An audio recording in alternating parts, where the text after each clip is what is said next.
Sat Nam. I'm Lisa Marie Cunniff, and welcome to Self-Harmony series in quarantine.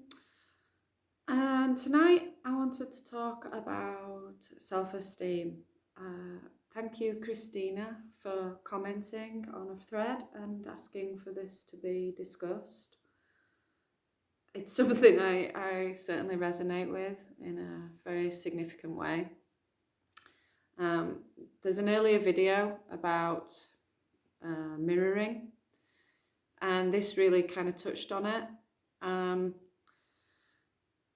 So many of us have low self-esteem, low self-worth, and it's only through our interaction with others that we really recognize and learn what's going on for ourselves.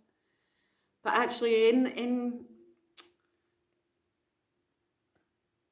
communicating with others and in all of the whirlwind of activities that we get involved with everybody else, we're getting constant feedback that can be telling us we are good enough, we're not good enough, and it all affects how we relate to ourselves.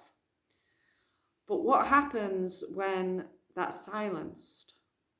What happens now when we're in self-isolation or lockdown, we have very limited contact with other people? We start to realise which voice is louder. Is it the voice that's saying, I am good enough, I'm great, I'm fine, I don't need anybody else's validation? Or is it the voice that's saying, I'm not fine, I'm a pain in my own ass, I annoy myself, I'm not good enough? And you start the whole negative Rah!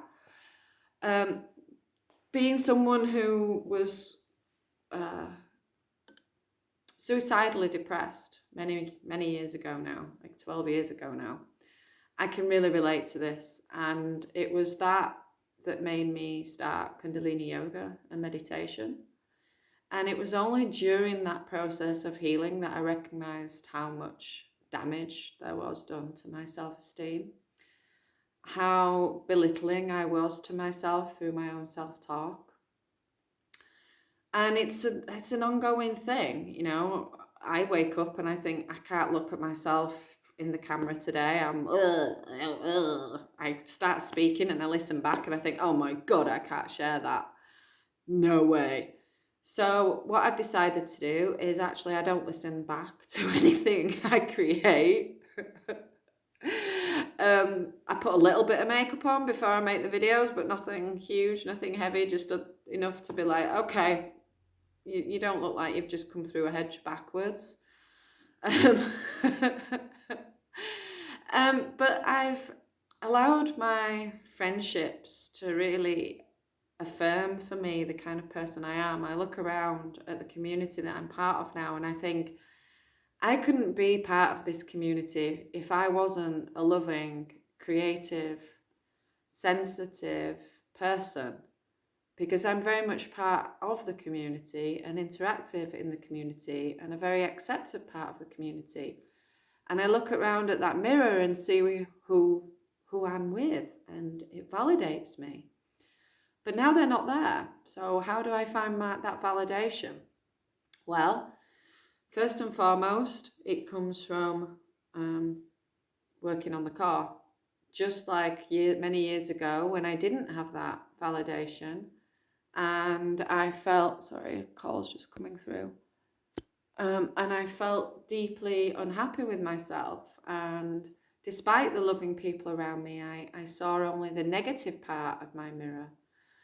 I had to spend many years doing ab work, getting the core strong, because self-esteem sits here. It's all to do with this area. And if this is weak, we feel really vulnerable. We second guess ourselves. We're not empowering ourselves. We're kind of pulled from different people to different people. And we're quite easily manipulated by other people. We're manipulated by our own minds and our own thoughts. We don't have that sense of self that's really strong in here that's like, this is who I am regardless of what happens to me. Regardless of what storms come my way, this is who I am. This is what I'm capable of. This is what I can do. And that comes from our work. So thank you, Christina, as I said, for suggesting this topic. Sorry to say, it does mean hard work, but you can do it joyfully. You know, people often think, oh, it's so difficult to change my life, to change my habits, to change this, to change that. It's actually not. You put as much effort into procrastinating and feeling guilty and feeling shitty about yourself as you do about giving yourself positive affirmations, getting on the mat, doing some physical work, doing some hardcore work. It's the same amount of energy that it takes. And actually, when you're committed to something, it carries you through. So actually, the difficulty is not doing it each day. The difficulty is in committing to yourself. Once that decision is made, then it can become kind of, all right, I'm on this cycle. I'm doing it. This is part of my project. I'm on it. So stop procrastinating about the decision and just make that decision. Do you want to live continually for the rest of your life? Or for now, right this moment, we don't know what the rest of our life looks like. For now, do you want to live with low self-esteem, if that's what you're suffering from, or that's what's going through your mind, that's what you're experiencing? Or do you want to fix it? There's no right or wrong. It's like the Matrix. You know, do you want the red tablet? Do you want the blue tablet? Do you want to stay ignorant of, oh, I could be doing this? Or do you want to join it? Do you want to get in there and be like, yeah, do you know what? I do feel crappy with myself sometimes, but I'm willing to get up, look in the mirror, look myself in the eye and tell myself, I deserve love. I deserve love. I love myself. I love myself. And for a few years, I have to say, I was rock bottom. For a few years, every time I looked at myself and said those words, I cried. I cried hard. And I cried so hard that I felt that it wasn't true. That was what was so hard, but I could see in myself too. The person that did deserve love, the person who did deserve all of the good things in life. And you see it in yourself. You know that you are that person. So you do deserve to get up in the morning, look yourself in the mirror and tell yourself how amazing you are. Reach out to the people around you and say, hey, do you know what? I'm feeling pretty crappy right now. I'm feeling pretty low. What do you think about me?